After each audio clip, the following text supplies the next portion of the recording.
Hello there, everybody. Welcome back to Super Mario Galaxy.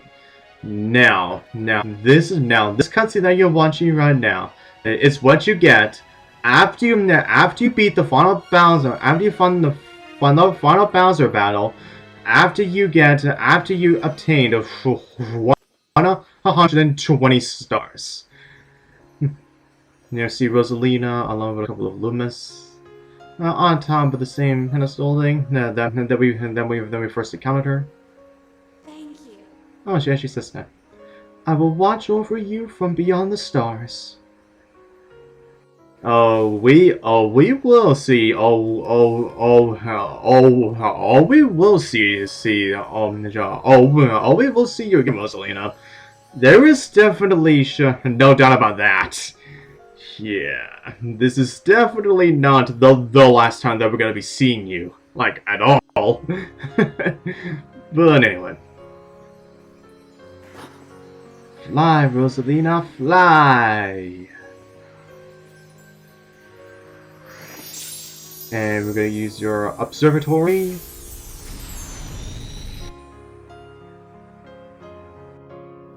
To fly to the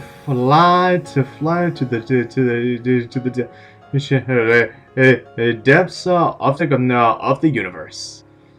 And we have this little planet here with, hang on. Oh yeah, there's that little Luma that we saw that actually saved the world.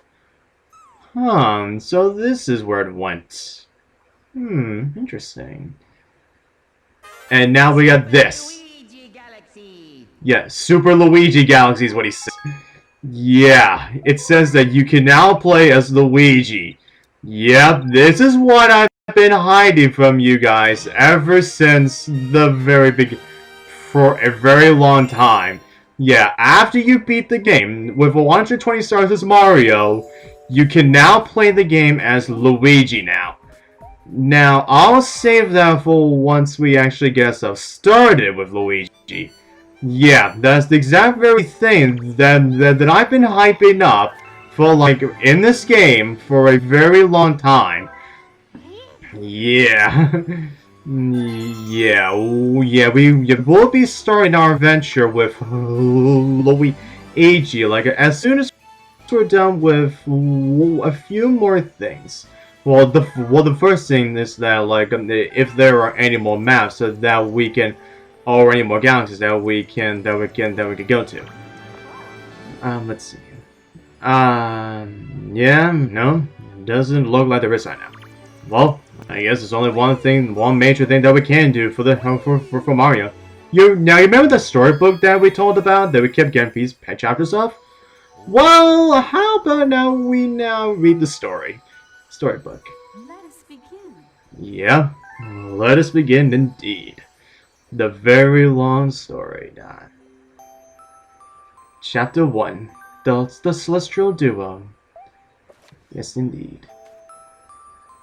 Our story begins a very, very long time ago with a young girl.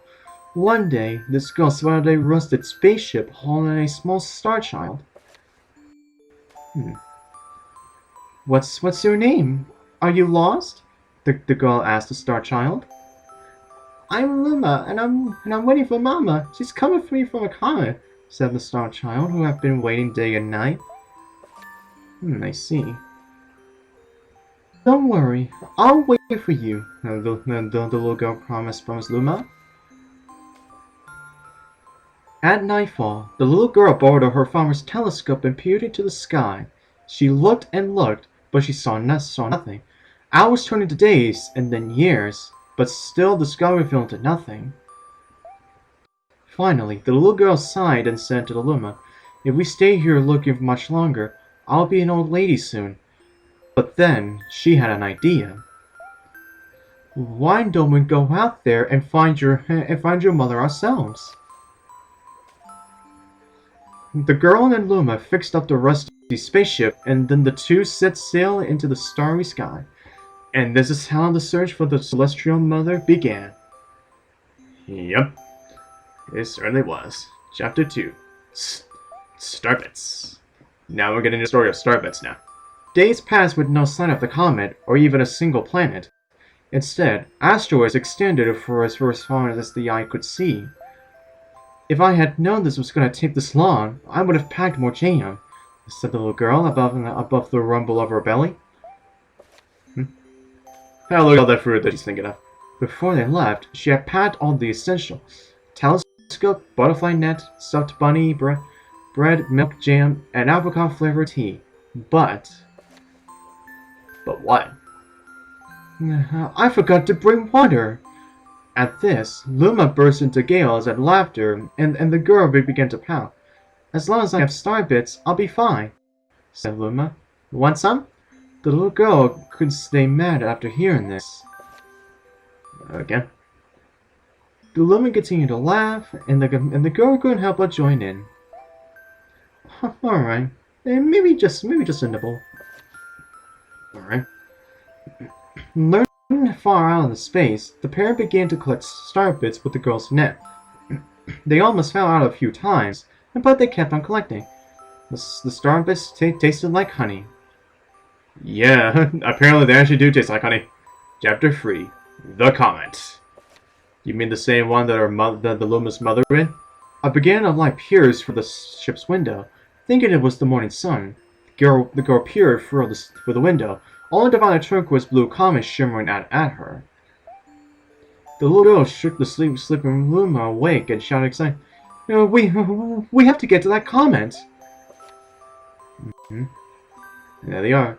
The pair descended on the comet and found that it was made of ice. They looked high and low, but Luma's mother was nowhere to be found. Exhausted, the little girl sat down with a flop, utterly unable to take another step. Look! Look what? Oh, little starbits. Peering at the icy ground where Luma was pointing, the girl suddenly noticed a cluster of starbits encased in the ice. Pretty good, huh? Finding starbits is my specialty, said Luma, beaming. Yeah, pretty sure it's beaming. There's ice here, but it's so warm. I bet there's water here too. The two decided to stay on the comet for a while. Riding the turquoise comet, the pair continued their search for Luma's mother. Yes, indeed. Chapter 4. The Dream. So what's this dream gonna be about? Oh, hello! One night, the girl dreamed about her own mother. Where are you going? She asked her mother's retreating back. Without turning, her mother replied, Don't fret, dearest. I'm not going anywhere. I'm always watching over you, like the sun in the day and the moon in the night. I see. A wave of sadness washed over the girl. What about the wings? And I can't see the sun or the moon. Her mother thought for a moment before responding. She looks familiar, doesn't she? I will turn into a star in the clouds and wait for your tears to dry. When she awoke, the girl's face was damp with tears. Yes, start into your eyes, said Luma to the girl. With wiping her face, the girl replied, These are tears, not star bits. I'm crying because I'll never see my mother ever again. At this, Luma began to cry too. Mama! Oh, Mama! Wah! Yeah, I'm pretty sure they will cry. The pair traveled around the starry skies, and now they counted many other comets. None of them held Luma's mother. Luma was despondent. Now, Luma, the rain clouds won't go away if you keep crying, the girl said, giving Luma a squeeze. I'll give you a present if you stop. The girl closed her eyes and said gently, I'll take care of you. With these words, she felt a small spark in her heart. Interesting. Chapter 5. Home. So, Miss Luma will be able to finally reach home? Oh, maybe not. The kitchen will go here, and the library will go over there, the girl said busily to herself. We'll put the gate here. Ever since the girl took Luma under her care, she'd been bustling about a feverish pace. It's a lot of work, but it's worth it to make a happy home. It turned out the star bits were only things buried in the ice. There were tools and furniture unlike any other had ever seen, and the girl used them to build a home. Oh wow, look at that large hallway. Look at the completed house, Luma remarked. Don't you think it's awfully big for just the two of us? With a library, bedroom, kitchen, fountain, and gate, It was certainly spacious, but still, something seemed to be missing. Oh, so this was essentially... Oh, so this was essentially the creation of the observatory now, is it? Hmm. And they're back to sleep. That night, clutching her favorite stuffed bunny close to her heart, the girl fell asleep in the starship. Yeah. Chapter 6. Friends. Let me guess, more Luma friends? Yep, I had a feeling. Then one day, while the girl sat sipping tea, a tiny apricot-colored planet appeared on the horizon. From the planet, another Luma of the same color emerged. Do you know two know each other? The girl asked the two Lumas gracefully. Despite the girl's excitement, they seemed uneasy. Okay. The two Lumas neither drew closer nor backed away from each other. Instead, they just stared. The one Luma broke the silence. My mama! At once, the African Luma parroted back. My mama! My mama! My mama again! I love saying mama! The two Lumas began to dance around the girl frantically, and neither showed any sign of stopping. The girl was so charmed by this adorable scene that she couldn't help but laugh. And that's when something very strange happened. There's a whole bunch of Lumas now. Suddenly, more Lumas began to pop out of the apricot planet. There were different colors, but they all shouted the same thing. My mama! We all love saying mama! The sight of the all shouting Lumas only made the girl laugh harder. What am I doing with all these children? The Lumas just stared blankly as she doubled over laughing. I guess we'll have to name each and every one of you. Really? Tomorrow, once she had finished naming all of them, she would begin moving all the Lumas into their new house. She literally named all of them? Like if there's that many? Jeez. Chapter 7. The Telescope. You mean the same one that she brought? Yep. After seeing their 100th comment, a sudden thought popped into the girl's head. I wonder if my home planet is still as blue as it was. Maybe. That's why she remembered her father's telescope. Stare into it.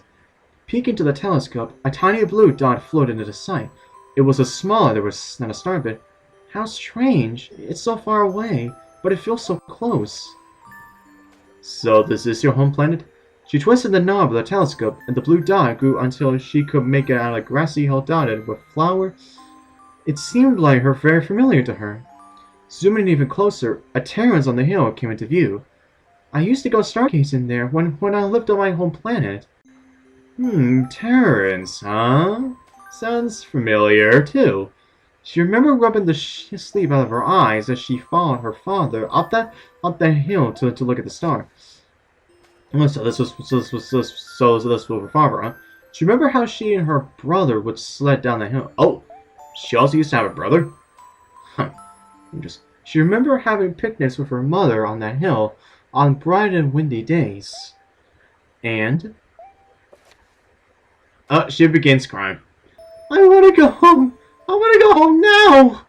The girl burst into tears, and the Lumas didn't know what to do.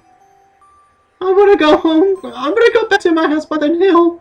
I want to see my mother! The girl was shouting now. Her face went into tears. But I know she's not there! All along that she wasn't out there to the sky! Because what? She's sleeping under the tree on the hill!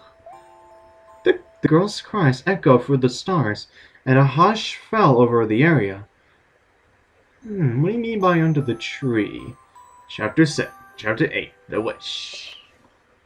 And the girl is still crying. Though usually quite cheery, one day the girl began sad again. The Luma drew close and tried to comfort her. Mama, you still have me! And don't be sad about your mama, because she's a part of you. That means she's always close by. It's like me. I love Starbits because they remind me of my mama. No. The girl said, unable to stop the tears. A lonely look freckled over Luma's face, but it was soon replaced by a wide grin. I have an idea. I will transform into a comet and soar comet that can carry you all on this journey. And with that, Luma bands of light soared into the sky as just quickly started to plummet back down. Kaboom! Kablam! The ground shook and a bright light poured out of the crater that Luma created. I guess that was a comet. The bands of light twisted together to form a comet tail, and then Luma emerged, reborn as a comet. Yep. The girl could scarcely believe her eyes. But how? She kept asking. Our destiny as Lumas is to transform into different things, said a red Luma who had suddenly appeared. Stars, comets, planets, we can become all these things. When I grow up, I want to become a star that makes someone special smile, said a green Luma. A blue Luma chimed in. That Luma turned into a real cutie of a comet, didn't he? I guess so. All of the Lumas cried together, saying, No more crying, Mama! Thank you, said the girl in the whisper, as she pulled the Lumas close and hugged them. From that day on, starbits no longer fell from that girl's eyes. You mean tears? The comet set forth for the girl's home planet, its long tail blazing proudly behind it. Okay. And now, final chapter. Family. Yep, they really are. They really are becoming a family. With its many Lumas and telescope, the comet was quite a sight to behold. The girl and the Lumas were proud to call it home. At a welcome party for a new Luma, the girl gathered everyone in the kitchen and said in a louder voice than usual, Alright everyone, let's make a cake! A cake sprinkled with star bits, and then it'll be a star cake! The Lumas excitedly began to gather the ingredients. Okay. As she watched the Lumas scurry about, the girl smiled and thought to herself, This is my family now, and I will stay with them until they're ready to leave the nest. And when they do leave, I'll see them off with a smile. Because that's what makes a mother happiest. Yeah, she's essentially a mother now. And look at her now. That night when the girl lay down to sleep, a soft light enveloped her and reminded her of the blue planet she once called home. But it would be nice to return home once every 100 years to nap in my favorite sleeping nook. Yeah, maybe. That comet carried the Lumas, and the girl continues on its journey to this very day. With more family members in tow than they could be counted, it's sad that the comets visited the girl's home from the planet once every 100 years. Its proud white tail glittered in the sky. And with that, it's the end of the story. Yep, with that said, we're done. That's all. My story is finished. And yep, that was essentially the whole backstory of Rosalina and the Lumas. And with that said, that is everything that there is to do. And so, we shall continue on for a brand new adventure with a new character. So to then, see you guys next time.